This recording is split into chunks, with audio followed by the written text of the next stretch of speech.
Proposal proyek perubahan disampaikan oleh reformer Pascalis NTPSH NDH 60. Next, topik yang disampaikan pada proyek perubahan ini adalah judul yang diambil dalam rancangan proyek perubahan pada pelatihan kepimpinan tingkat 2 adalah strategi perwakilan masyarakat adat untuk duduk di Dewan Perwakilan Rakyat Kabupaten dan Kota. Topik ini diambil dengan alasan bahwa kita lihat sebagaimana dokumentasi di bawah ini. Ini salah satu bentuk aksi sasi adat dalam bentuk pemalangan kantor DPRD Merauke pasca Pileg April 2019, di mana orang asli Papua cuma 3 orang dari total 35 kursi DPRD Kabupaten Merauke. Ini salah satu bentuk kekecewaan masyarakat sehingga mereka lakukan aksi ini dengan harapan ada penambahan kursi pengangkatan di tingkat kabupaten dan kota. Next, kata pengantar. Puji syukur kepada Tuhan Yang Maha Kuasa atas implementasi limpahnya rahmat sehingga reform dapat menyelesaikan rancangan proyek perubahan Pascalis NTPSH staf ahli Gubernur Papua bidang pengembangan masyarakat adat dan budaya NDH 60 dengan judul proyek perubahan, yaitu strategi perwakilan masyarakat adat Papua untuk duduk di Dewan Perwakilan Rakyat Kabupaten dan Kota pada pelatihan kepemimpinan tingkat nasional angkatan 27 ini dengan baik dan tepat waktu. Next, daftar isi. Next, form persetujuan atasan atau mentor. Next, outline kesepakatan reformer dan mentor. Next, persetujuan mentor pada pelatihan kepemimpinan nasional tingkat 2 angkatan 26 BPSDM Provinsi Papua tahun 2022. Next, surat pernyataan komitmen mentor. Next, deskripsi proyek perubahan. Upaya perwakilan masyarakat adat Papua untuk duduk di Dewan Perwakilan Rakyat Kabupaten dan Kota di Provinsi Papua melalui mekanisme pengangkatan ini dilaksanakan dalam rangka mengurangi kesenjangan antara orang Papua asli dengan orang non-Papua di kursi DPRD pasca pelaksanaan pemilihan umum legislatif melalui satu kebijakan khusus atau diskresi dan perlindungan afirmasi bagi orang Papua asli dalam kerangka Negara Kesatuan Republik Indonesia. Next, latar belakang. Yang menjadi latar belakang diangkatnya topik ini adalah pemberian hak politik perwakilan masyarakat adat untuk duduk di Dewan Perwakilan Rakyat DPRD baik di provinsi maupun di kabupaten kota dalam rangka otonomi khusus bagi Provinsi Papua dimaksudkan untuk memberikan kebijakan khusus. Undang-undang ini juga mengandung semangat penyelesaian masalah dan rekonsiliasi antara lain dengan bentuk Dewan Perwakilan Rakyat Papua DPRP di tingkat provinsi dan di Dewan Perwakilan Rakyat Kabupaten Kota di tingkat kabupaten kota atau yang disebut DPRK di Provinsi Papua.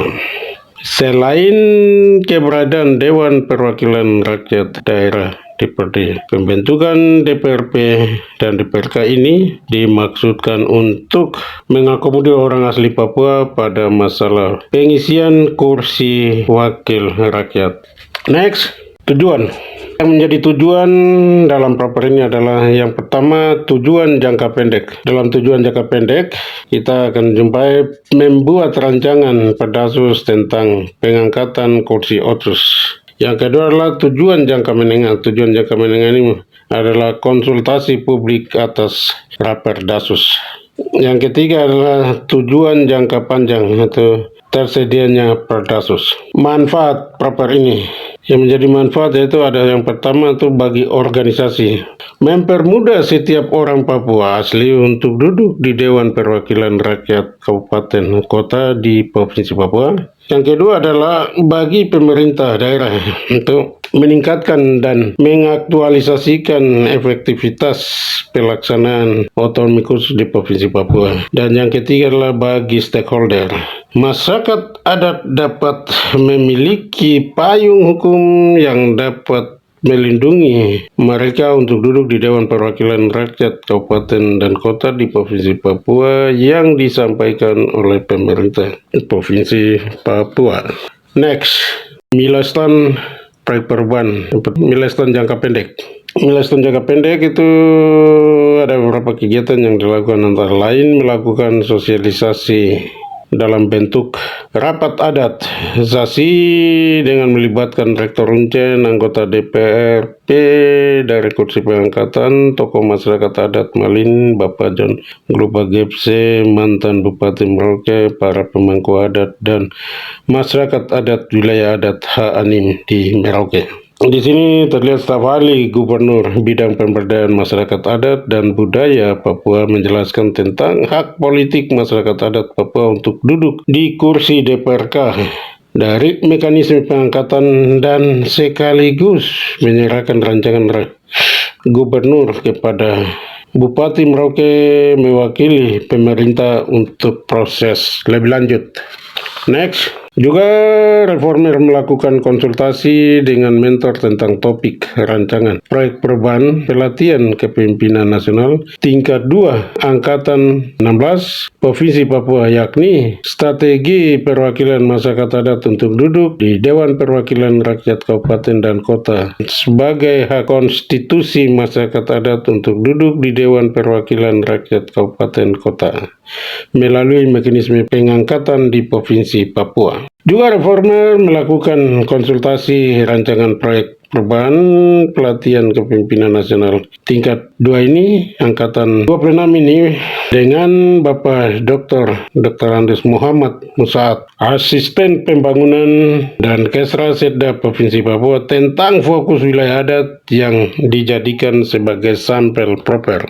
Reformer juga melakukan fokus group discussion FGD bertempat di BOM Biak Center BBC Biak tentang hak konstitusi masyarakat adat untuk duduk di Dewan Perwakilan Rakyat Kabupaten Kota melalui mekanisme pengangkatan bagi para pemangku adat dan paguyuban di Biak wilayah adat Saireri. Next, juga reformer melakukan rapat koordinasi tentang hak konstitusi masyarakat adat untuk duduk di Dewan Perwakilan Rakyat Kabupaten dan Kota melalui mekanisme pengangkatan bagi para pemangku adat dan paguyuban di Nabire wilayah adat Mepago.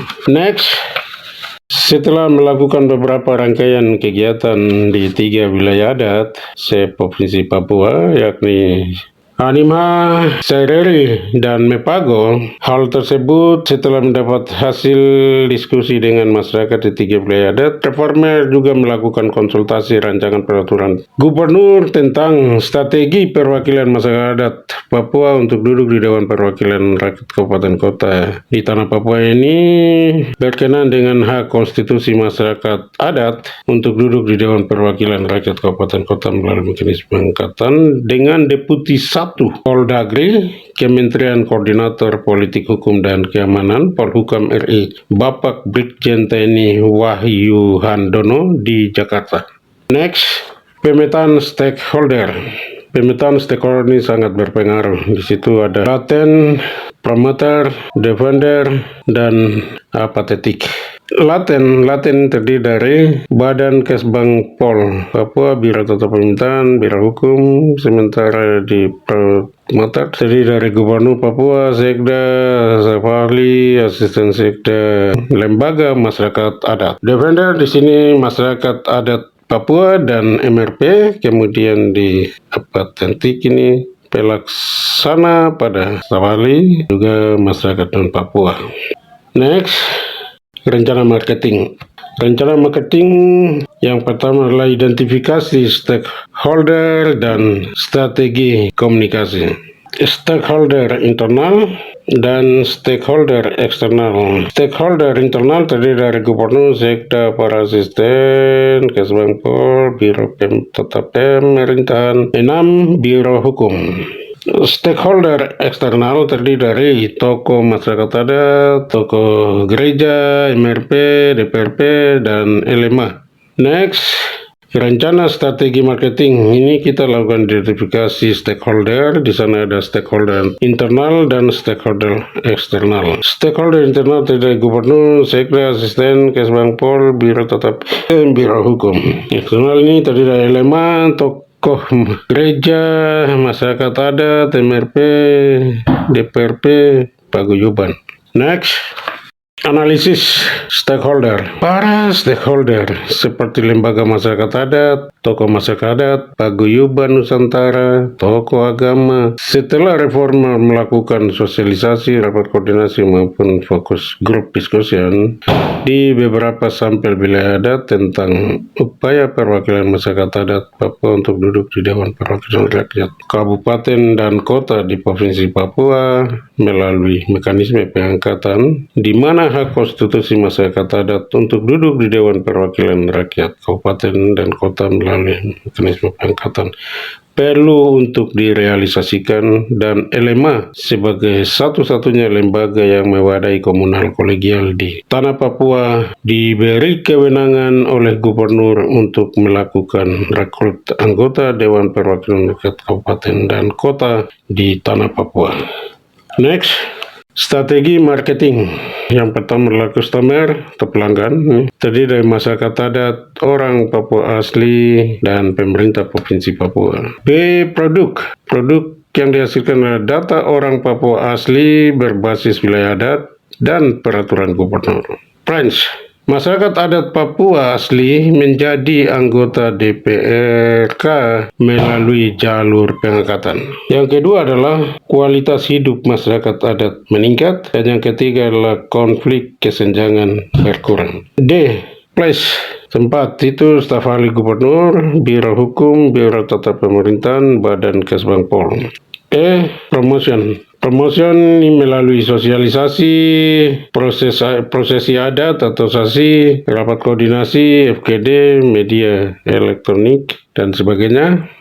Next, rencana tindak lanjut. Upaya yang sudah dilakukan di 3 wilayah adat, Haanim, Saireri, dan Mepago, akan ditindaklanjuti perumusannya dalam program dan kegiatan rancangan peraturan gubernur. Next, tantangan, hambatan, dan solusi. Potensi, kendala, dan antisipasi.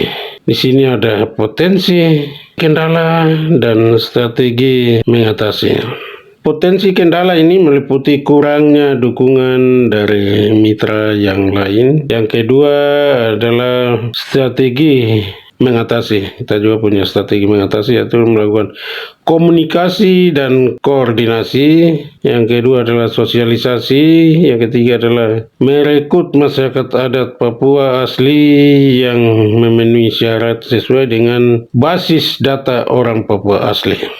Next, penutup. Kesimpulan, 1. Otonomi khusus bagi Provinsi Papua telah memberikan hak-hak politik perwakilan masyarakat adat untuk duduk di Dewan Perwakilan Rakyat Papua DPRP dan Dewan Perwakilan Rakyat Kabupaten Kota atau DPRK melalui mekanisme pengangkatan, namun secara permanen belum ada kerangka regulasi yang mengatur. Yang kedua, ketentuan pasal 6 dan pasal 6A Undang-Undang Otonomi Khusus bagi Provinsi Papua belum memberikan kepastian dengan petunjuk teknis tentang rekrutmen orang Papua asli menjadi anggota DPRP maupun anggota DPRK. Saran, pemerintah segera menyiapkan peraturan gubernur sebagai petunjuk teknis pengangkatan anggota DPRP dan anggota DPRK. 2. Pemerintah menunjuk kepada lembaga yang mewadai komunal kolegial di Papua untuk melakukan rekrutmen. Sekian dan terima kasih. Selesai.